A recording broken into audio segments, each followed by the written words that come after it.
ുണ്ടോ banner വെക്കുന്നുണ്ട്, എൻ്റെ ആയാലും ആരുടെ ആയാലും വെക്കുന്നുണ്ടോ മുഖ്യമന്ത്രി തീരുമാനത്തിൽ അതൊരു ഘടകമേ അല്ല.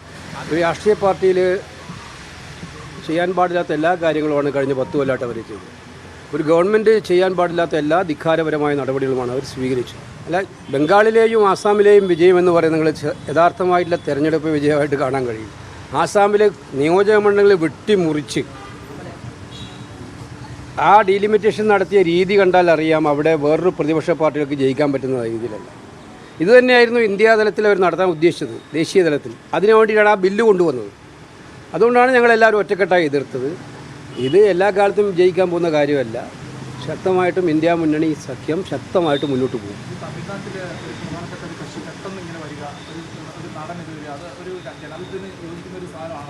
അല്ലല്ല, തമിഴ്നാട്ടിൽ ഇതിങ്ങനെയല്ലേ മുമ്പും വന്നിട്ടുണ്ടല്ലോ. തമിഴ്നാട്ടിൽ മുൻപും ഇങ്ങനെയൊക്കെ തന്നെ വന്നിട്ടുണ്ട്.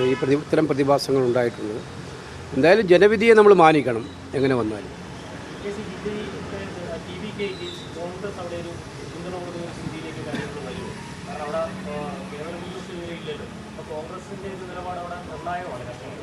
അല്ല, പാർട്ടി എന്ത് ചെയ്യണമെന്നുള്ള നിലപാടുകൾ വരും ദിവസങ്ങളിൽ തീരുമാനിക്കും, ഇന്നും നാളെയൊക്കെ ആയിട്ട്.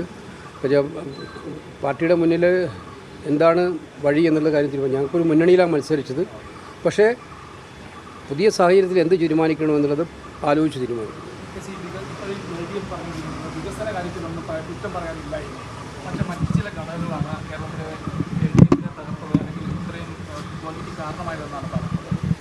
അവരിതുവരെ ഇനിയെങ്കിലും അവർ പാഠം പഠിച്ചാൽ അത് നല്ലത്.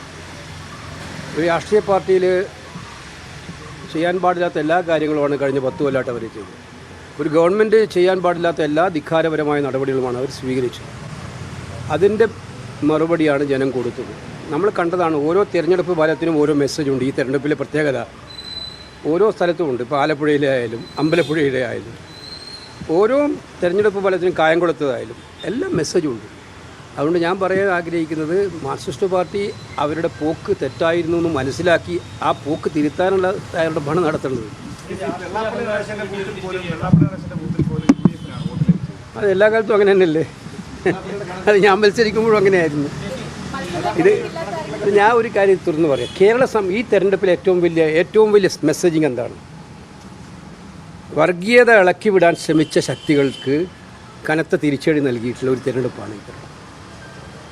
ജാതിയും മതവുമല്ല, മറിച്ച് സ്ഥാനാർത്ഥിയുടെ നന്മയും പാർട്ടി മുന്നോട്ട് വെക്കുന്ന ആശയങ്ങളുമാണ് വലുത് എന്ന് ജനം തിരിച്ചറിഞ്ഞൊരു തിരഞ്ഞെടുപ്പാണ്. ഞാൻ ഇന്നലെ അത് പറഞ്ഞതാണ്. അതൊന്നും ഹൈലൈറ്റ് ചെയ്ത് വന്ന് കണ്ടില്ല.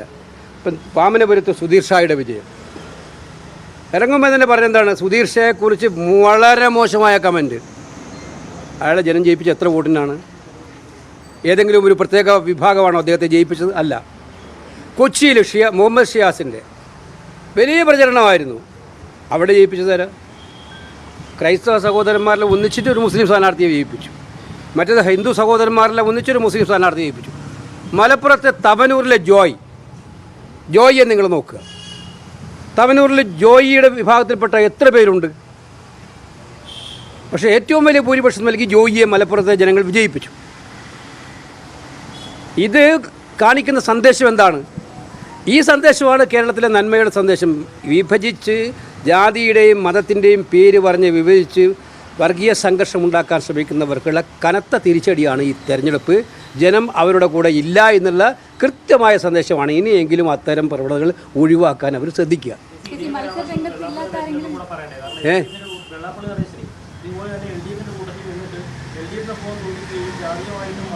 അല്ല, അത് തന്നെയാണല്ലോ അദ്ദേഹം ഇപ്പോഴും LDF വേണ്ടിയിട്ടാണ് പറഞ്ഞത്. LDF ജയിക്കുമെന്നാണ് അദ്ദേഹം പറഞ്ഞത്, അല്ലേ? ഇന്നലെ വരെ അതാ ഞാൻ കണ്ടത്, മിനിഞ്ഞാന്ന് വരെ. അപ്പോൾ LDF ഭാഷ്യമാണിത്. വർഗീയത ഉണ്ടാക്കുക, എന്നിട്ടെങ്ങനെയും ജയിപ്പിക്കാൻ പറ്റുമോ? അതേ ഭാഷ്യം തന്നെയാണ് പറയുന്നത്. ആ ഭാഷ്യത്തെ ജനം തള്ളിക്കളഞ്ഞിരിക്കുന്നു എന്നുള്ളതാണ്. നേരത്തെ നമുക്കറിയാം, എല്ലാം എക്സ്പീരിയൻസ് ചെയ്ത ആളുകളാണ് ജനങ്ങൾ ഇതിനൊന്നും പിന്നാലെ പോവില്ല. ഏതെങ്കിലും സമയത്ത് ആരുടെയെങ്കിലും വർഗീയ ശ്രമത്തിന് പിന്നാലെ പോകുന്നവരല്ല കേരളത്തിലെ ജനങ്ങൾ. അവർക്ക് നന്നായിട്ട് സ്ഥാനാർത്ഥികളെയും മുന്നണികളെയൊക്കെ തിരിച്ചറിയാനുള്ള ശേഷിയുണ്ട്. ഇതാണ് കാര്യം. അല്ല, അത് ഞാൻ പറഞ്ഞല്ലോ, ഇന്നലെ ഫലം വന്നതല്ലേ ഉള്ളൂ. അപ്പോൾ പാർട്ടി നേതൃത്വം കൂടിയാലോചന നടത്തി, ഹൈക്കമാൻഡ് കൂടിയാലോചന നടത്തി മറ്റു അനന്തര നടപടിയിലേക്ക് കടക്കും. അധികം വൈകാതെ തന്നെ കടക്കും. അത്തരം കാര്യങ്ങളിൽ ഒരു പ്രശ്നം അല്ല, എനിക്ക് വേണ്ടി ഒന്നും വരാൻ ഞാൻ ആരോടും പറഞ്ഞിട്ടില്ല. നടപടി ഉണ്ടാവും. കാരണം ഇങ്ങനെ ഒരു അല്ല ഒരു കാര്യം ഞാൻ പറഞ്ഞുതരാം. ഇതിനകത്ത് വ്യവസ്ഥാപിതമായ മാർഗ്ഗങ്ങളുണ്ട് മുഖ്യമന്ത്രിയെ തീരുമാനിക്കാൻ. അല്ലാതെ മറ്റേതെങ്കിലും പ്രചരണത്തിൻ്റെ രീതിയിൽ ബോർഡ് വെക്കുന്നുണ്ടോ ബാനർ വെക്കുന്നുണ്ടോ, അത് എൻ്റെ ആയാലും ആരുടെ ആയാലും വെക്കുന്നുണ്ടോ മുഖ്യമന്ത്രി തീരുമാനത്തിൽ അതൊരു ഘടകമേ അല്ല. അതെല്ലാം അത്തരം പ്രൊസീജിയേഴ്സിനെ ഡിസ്റ്റർബ് ചെയ്യാനുള്ള പരിശ്രമമായിട്ടേ കാണാൻ പറ്റും. ഒക്കെ എല്ലാ കാര്യങ്ങളും നിങ്ങളുടെ കോൺഗ്രസിന് വ്യവസ്ഥാപിതമായ മാർഗ്ഗങ്ങളുണ്ടല്ലോ. ഇത് ആദ്യമായിട്ടാണ് ഒരു മുഖ്യമന്ത്രിയെ പാർട്ടി തിരഞ്ഞെടുക്കുന്നത്. കോൺഗ്രസിനെ പോലൊരു പാർട്ടി, പുരാതന പാർട്ടി, എത്രയോ മുഖ്യമന്ത്രിമാരെ തീരുമാനിച്ച പാർട്ടി, അതിന് വ്യവസ്ഥാപിതമായ മാർഗ്ഗങ്ങളുണ്ടല്ലോ. ആ രീതിയിൽ മുന്നോട്ട് പോകും. ശരി. ജി സുധാകരൻ എങ്ങനെയായിരിക്കും പരിഗണിക്കുക? സ്പീക്കറാകാൻ